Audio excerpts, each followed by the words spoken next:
মুনমুন কিচেনে তোমাদের সবাইকে স্বাগত। তো দেখো আমি মুনমুন আবার একটা নতুন রেসিপি নিয়ে তোমাদের কাছে হাজির হয়েছি। আজ আমি বানাবো একটা নিরামিষ বেগুনের রেসিপি। এই নিরামিষ বেগুনের রেসিপিটা গরম ভাতের সাথে থাকলে মাছ মাংস সমস্ত কিছুই কিন্তু হার মেনে যাবে। তো একবার হলেও তোমরা আমার মতো এই বেগুনের রেসিপিটা ট্রাই করে দেখতে পারো। আশা করছি তোমাদের খুব ভালো লাগবে এবং সম্পূর্ণ রেসিপিটা স্কিপ না করে পুরোটাই তোমরা দেখো যে আমি কিভাবে আজকে এই বেগুনের রেসিপিটা তৈরি করি। একদম সম্পূর্ণ নিরামিষ এবং ইউনিক স্টাইলের একটা বেগুনির রেসিপি তোমাদের সঙ্গে শেয়ার করতে চলেছি।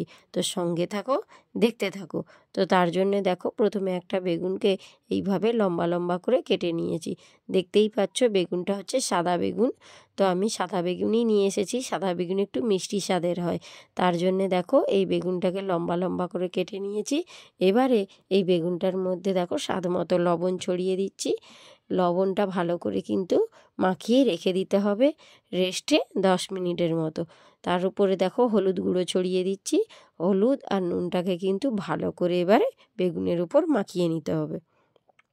তো বন্ধুরা একবার হলেও তোমরা কিন্তু বেগুনের রেসিপিটা ট্রাই করে দেখো এবং আমাকে কমেন্ট করে বলো যে কীরকম হয়েছিল। তো দেখো বন্ধুরা আমার নুন হলুদ মাখানো হয়ে গিয়েছে, এটাকে আমি 10 মিনিট রেস্টে রেখে দিলাম। এবারে এপাশে দেখো একটা বাটিতে সাদা সর্ষে আর কালো সর্ষে 1 চামচ 1 চামচ নিয়েছি, একটু আদা আর কাঁচা লঙ্কা নিয়েছি 2টো। তো এইটার একটা ঘন মিহি পেস্ট আমি বানিয়ে নেব। তো তোমরা এটা শিলনোড়াতেও বাটতে পারো। তো দেখো আমার এটা পেস্টটা তৈরি হয়ে গিয়েছে। এবারে আমি গ্যাসের উপরে একটা দেখো কড়াই বসিয়ে দিয়েছি, তার মধ্যে দিয়ে দিলাম সর্ষের তেল।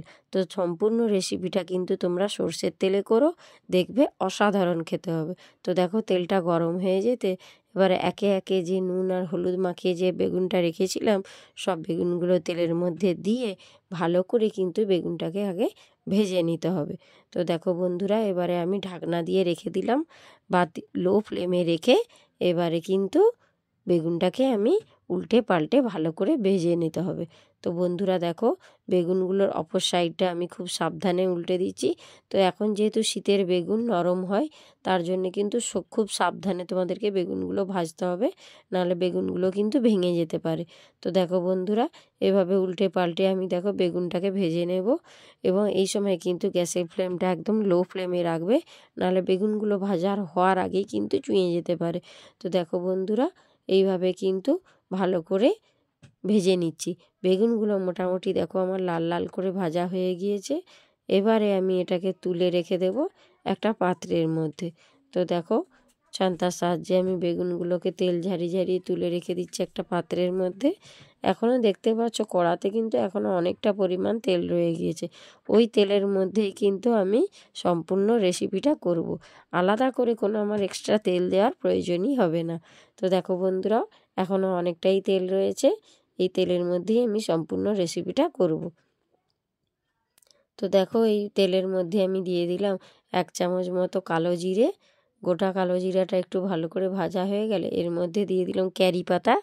তো ক্যারি পাতাটা আর কালো জিরাটাকে কিন্তু একটু ভালো করে ভেজে নিতে হবে নেড়ে চেড়ে, তাহলে দেখবে এর কিন্তু মিষ্টি একটা গন্ধ আসে। তো তারপর এর মধ্যে দিয়ে দিলাম যে বেটে রাখা সর্ষের যে পেস্টটা আমি মিক্সিতে বেটে রেখেছিলাম, ওই পেস্টটাকে দিয়ে ভালো করে কিন্তু মশলাটাকে একটু কষিয়ে নিতে হবে। তো দেখো বন্ধুরা এই পর্যায়ে আমি এর মধ্যে অ্যাড করলাম স্বাদ মতো লবণ, তারপরে দিয়ে দিলাম 1 চামচ হলুদ গুঁড়ো, তারপরে দিয়ে দিলাম 1 চামচ লঙ্কার গুঁড়ো। এবারে সমস্ত গুঁড়ো মশলাটাকে দিয়ে মশলার সঙ্গে ভালো করে কিন্তু একটু কষিয়ে নিচ্ছি। এই সময় কিন্তু গ্যাসের ফ্লেমটা একদম লো ফ্লেমে রেখেই কিন্তু তোমাদেরকে মশলাটা কষতে হবে, তাহলে দেখবে রেসিপিটা কিন্তু খুব সুন্দর হবে। তো দেখো মশলা থেকে তেল ছেড়ে বেরিয়ে এসেছে। এবারে এর মধ্যে দিয়ে দিলাম 1 চামচ কাসুরি মেথি। তো মেথিটা দেওয়ার পরও ভালো করে কিন্তু ভেজে নিতে হবে। নিরামিষ রেসিপিতে যদি তোমরা কাসুরি মেথি দাও তাহলে দেখবে এর একটা আলাদা সুন্দর সেন্ট আছে। তো দেখো মশলা থেকে তেল ছেড়ে বেরিয়ে এসেছে, মশলাটা মোটামুটি আমার কষানো হয়ে গিয়েছে। এবারে এর মধ্যে দিয়ে দিলাম 1 বাটি মতো গরম জল, যেটা আমি আগে থেকে করে রেখেছিলাম। এবারে ওই জলটাকে দিয়ে ভালো করে কিন্তু এবার একটু ফুটিয়ে নিতে হবে। 5-10 মিনিট মতো এটা ফুটালেই মশলার একটা কাঁচা গন্ধ চলে যাবে। এবারে এর মধ্যে দিয়ে দিলাম স্বাদ মতো একটু 1/2 চামচ চিনিটা দিলে কিন্তু দেখবে বেগুনটা খেতে কিন্তু আরও ভালো হবে এবং রেসিপিটা কিন্তু খুব সুন্দর হবে। তো দেখো চিনিটা দিয়ে আরও 2-3 মিনিট আমি ফুটিয়ে নিয়েছি। এবারে যে বেগুনগুলো আমি ভেজে রেখেছিলাম একটা একটা করে কিন্তু ওর মধ্যে আমি দিয়ে দেব। তো বেগুনটাকে দিয়ে আবারও নাড়িয়ে চাড়িয়ে কিন্তু আরেকটু ফুটিয়ে নেব। এই পর্যায়ে কিন্তু বেশি বেগুনটাকে নাড়া যাবে না, তাহলে কিন্তু বেগুনগুলো ভেঙে যেতে পারে। তো দেখো বেগুনটাকে দিয়েও আরও 5-10 মিনিট মতো আমি ফুটিয়ে নিচ্ছি। এক্সট্রা যে জলটা রয়েছে এতটা জলটা থাকবে না। তো দেখো আমার কিন্তু বেগুনের রেসিপিটা একদম তৈরি। একদম অসাধারণ এবং ইউনিক স্টাইলের আমি কিন্তু আজকে বেগুনের রেসিপিটা করেছি, একদম সম্পূর্ণ নিরামিষ। এবারে দেখো গরম গরম আমি প্লেটে সার্ভও করে দিয়েছি। কালারটা কত সুন্দর হয়েছে এবং দেখতেও খুব সুন্দর হয়েছে, খেতেও খুব সুন্দর। তো তোমরা একবার হলো বাড়িতে ট্রাই করো এবং আমাকে লাইক কমেন্ট করো এবং জানিও কেমন হয়েছিল। তো আজকের মতো টাটা, বাই বাই, দেখা হচ্ছে নেক্সট রেসিপিতে।